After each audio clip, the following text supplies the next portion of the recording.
Once again, I'm going to try to put this into some good words. As you can understand, the universe is one giant living thing. So therefore also the planet is another giant living thing, individualized within that giant universe. So we can say that. We know those are a giant living organism with things inside it, just like our body is a living organism with things inside it. Okay, try to simplify your mind and make it simple instead of all the stuff you've deluded yourself with, and all the ideas and all the fascinations you have. Now just realize that any living organism, you yourself, a plant, anything, has sensations inside them. And they act according. Their mind deliberates and it does things that at an executive level must be done in order for things to be operational in a proper way. Let's say a plant, it's a lot different than people, but a plant itself is basically a plant. Think of power plant. Well, it is its own plant.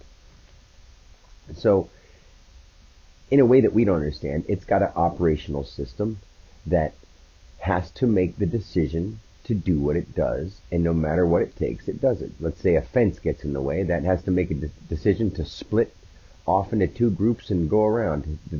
That leaf that was close to the other leaf now has to be farther away because they had to go around it, so it had to make some sacrifices. That may be simple, but in the same way, the earth, with all those plants and all the people and all the animals in it, is one living organism, doing it just like you when you get a sensation in your arm and you itch it because that thing on your arm said, hey, there's something going on here, and your mind said, hey, so then you are alerted to do it. From the executive position, you could say, I don't want to pick that scab, and another person can say, it itches sometimes, so I'm going to pick that scab, and I can't make the executive decision to do what's right or what's wrong, you know? So with that situation, think of your own mind, think of how a plant has to do it, and you're doing it with your own individual self. Now think of our world. What the government is like the kind of people who think that they are the executive decision makers of the mind. And sometimes we've got to make harsh decisions that may seem wrong, but we're harming things seemingly in order to make things better. Well, the government and the elites have that kind of feeling about them, but that's not what it is. Because it's natural for nature to go in its cycles. We go along with nature's cycle. There seems like a hierarchy. The lion is the king of the forest, and the lion is the king of the jungle, and all that kind of stuff. Well, not literally, not to the animals. We say that. A lion can die to a pack of wolves. A lion can, they're not just the king. They don't fall in line behind the lion and bow their heads like the Lion King. It's like we make this stuff up. They are ferocious. They can be huge and mean, but they're not the king. That's us. It's a kinetic identity, nature generated. That's all. It's king. That's all. It's all pattern. It's all just constant cycles and patterns. It always has been. It always will be. And it's freaky when you find it out. Because no one's going to want to understand it because it's so scary they want to go running back to their fake life. And they'll punish you for it. And here's what I'm saying about the whole thing. When it comes down to that, if other people can't fathom the fact that I am the truth and I am one with the universal mind, basically the executive decider of the universe is in my human body. Just like the people who represent the executive ideas of the earth are in human bodies and they're acting wrongly. I have a clear conscience, have nothing that I'm thinking wrong, and I can fix things. Other people have in their mind to control things. I don't have in my mind to control things. I have in my mind to fix them. That's why I don't pay for promotion, try to buy advertising, anything but if you believe in what I'm saying, share this with the people you care about or the people that you know could use it. Because other than that, you can't make somebody look. So I put it out there. I'm not going to promote it like, hey, look at me. That's trying to lure people in. We all have to understand, nature does this. Nature lures you in. Sometimes in nature, they have all kinds of cool animals that'll put up their colorful feathers or do some kind of dive bomb dance or do some kind of song to, so they can mate. And in life, we do that. We try to look our best. We try to dress up good looking, and we end up trying to lure somebody in. Well, in the same way, in nature, there are places that lure you in and kill you. There are things like that that lure you in just to try to entice you with something that interests you and then kills you. People do it to stuff like mice. People do it all the time.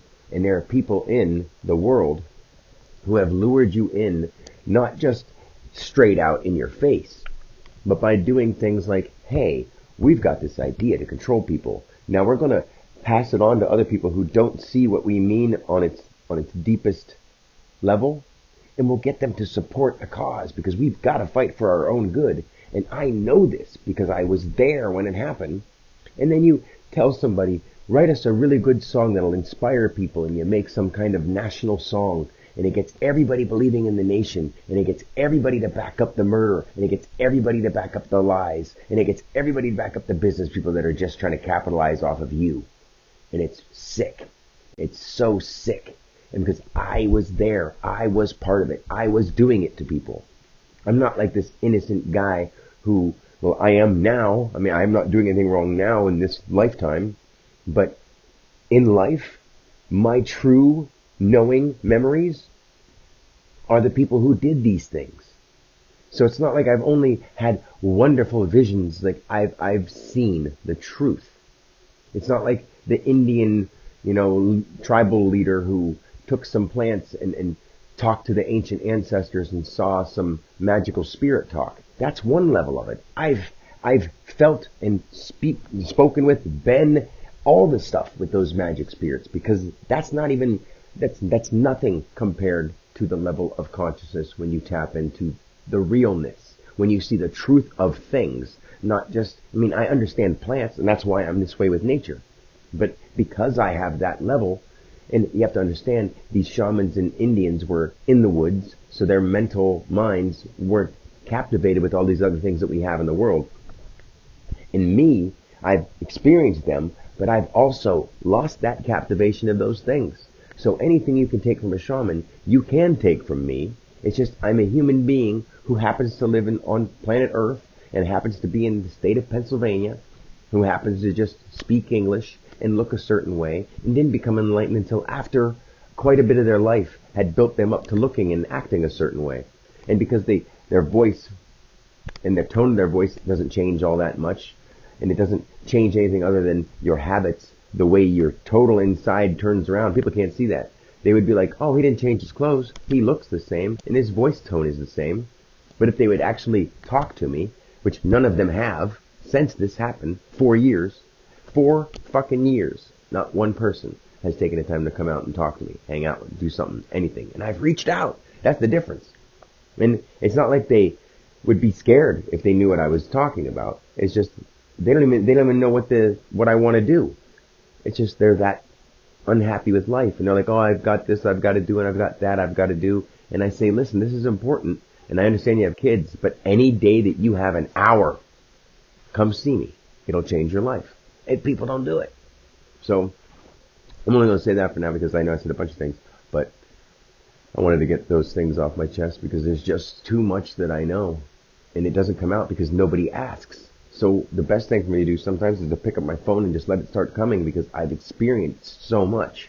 And I try really hard not to go over the gruesome details of like horrible stuff. Like I've seen animal stuff. The way people treat people is horrible, but I've seen animal stuff that necessarily isn't as horrible as people because they're doing it for survival.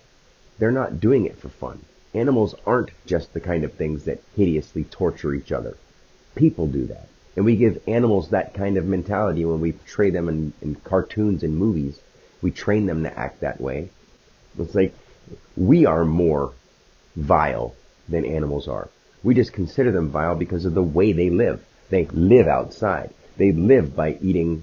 Some things just eat raw plants. Some things eat dead animals. Some things have to hunt and kill animals. So we think that they're more vile than us. That's because that's the life that they've been put into this time. You've done it billions and jillions of times. It's just now you're still doing it. And you'd manipulate them violently. Not because you have to, because you like the taste of it. Now that's sick. And if people can't see that and don't want to face that, it's not me being rude. It's the person not wanting to face the fact that, wow, I never thought deep enough. And I'm going to start to. Hopefully that's what they say. But usually it's, and I'm not going to start now. It's too hard. I got other stuff I want to do. I like getting poontang. I like, going out to the bar. I like watching the game and just relaxing because I'd rather be sedated by my owners than actually live a life that's free and happy, truly. But yeah, I'll leave it at that. Peace.